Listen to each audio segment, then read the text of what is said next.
met her, she would say, "You don't know who I am? My name is Brandy." She would tell people, look, I'm going to be famous one day. They chased one goal relentlessly. Brandy is a perfectionist. She is the hardest judge on herself. She wanted Jesus to be happy with her. Through struggles. I said, Brandy, you're not Vanessa Williams Drop Dead Gorgeous. You got mean people in this world. They mess with my kids. Somebody's got to pay. And setbacks. This is real serious right here. There was tension and fights on the set. There was one person who terrorized her to no end. Teenagers are not the greatest creatures on the face of the earth. Some people are just driven. An ambitious Southern girl's defiant pursuit of superstardom. She said, Daddy, when I grow up, I want to be a singer, like Whitney Houston. She talked about Whitney from the time she got up to the time she went to sleep. Never before seen images, stories, and revelations from the people who know what really happened. She was yelled at, talked about. Girls just didn't like her. They would call her Pippi, because her mom used to braid her hair into like 2 ponytails. One time she goes, "Do I look like E.T.?" Because they lived it with her. Cream always rise to the top. All you have to do is keep churning it. This is the rise and rise of Brandy.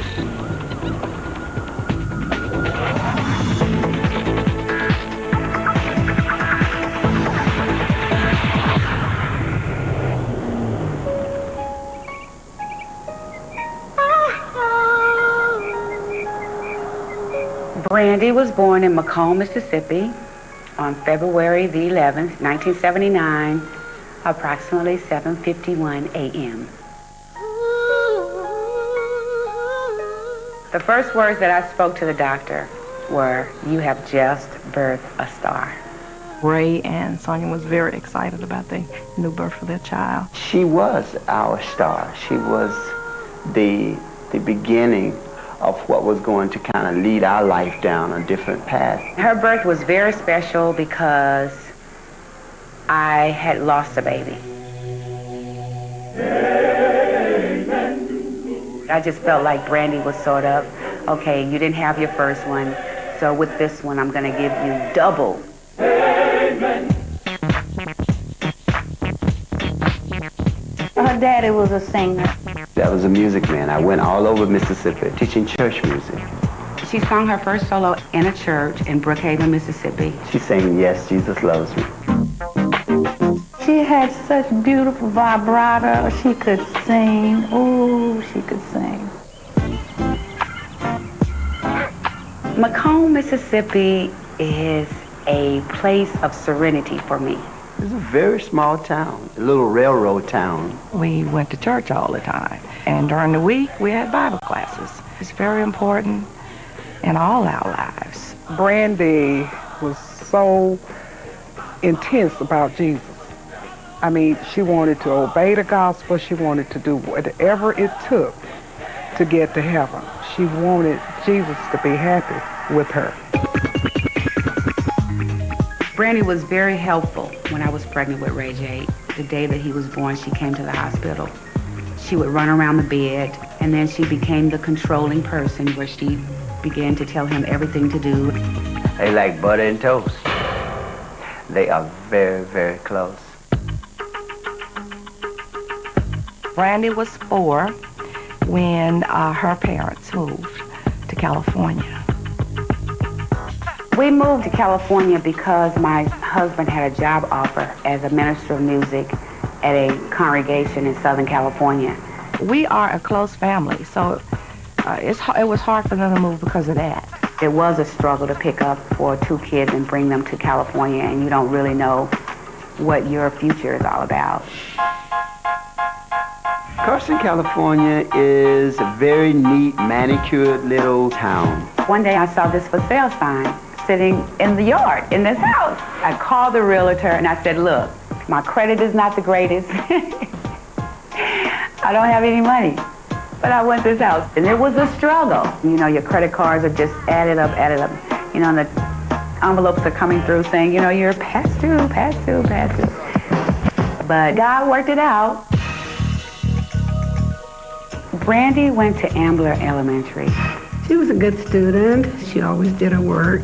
In my class, she made A's and B's. Brandy was very vocal. If she didn't like something, she told you that she didn't like it. Brandy got her boldness and her outspokenness from her mother. Hi, my name is Brandy Norwood, and I do want to go to She Florida. ran her mouth a lot. She was always picked on. She was always talked about. Me and her, we both had a bully. It was a bunch of girls. They would basically try to, boss you around. I remember one particular situation where there was one person who terrorized her to no end. And I know what that feels like because I was bullied in school too. They were just really jealous. It reminds me that God says, revenge is mine, I will repay.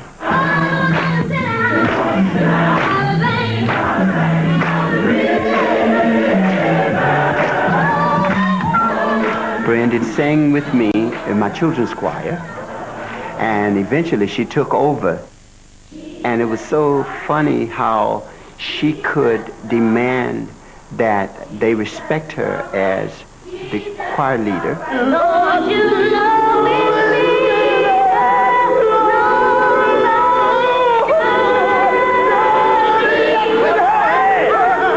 me. It was very important for Brandy to please her father because she looked up to him and she knew he was a great singer. Her dad crosses T's and dot I's when he teach vocals. Every note had to be perfectly sung.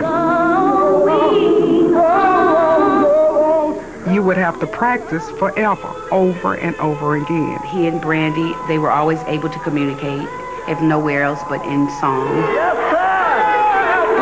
She knew that if her father said that it was perfect, that it was. I'm a perfectionist, and Sonia is too, and so is her dad. So Brandy became a perfectionist. She wanted her hair perfect, she wanted her clothes perfect, and she wanted to behave as perfect as she could. She would go to bed at night, hair perfectly combed. Everything is in order, colors all matched. If you left something in her room, she would throw it in the trash can because it didn't match stuff in her room. People can misunderstand that to mean something of arrogance. Her friends didn't want to play with her, and she would be really upset about that. She was misunderstood a lot, and I think that's how your self-esteem as a child started to decline. She would ask me if I felt she was beautiful or was she pretty enough, and I just couldn't understand it. One time she goes, "Do I look like E.T.?" Brandy never thought she was beautiful in the classical sense, with the long, pretty, flowing hair and those straight teeth. And my being her dad, I said, you have something that's unique and that's better than classical.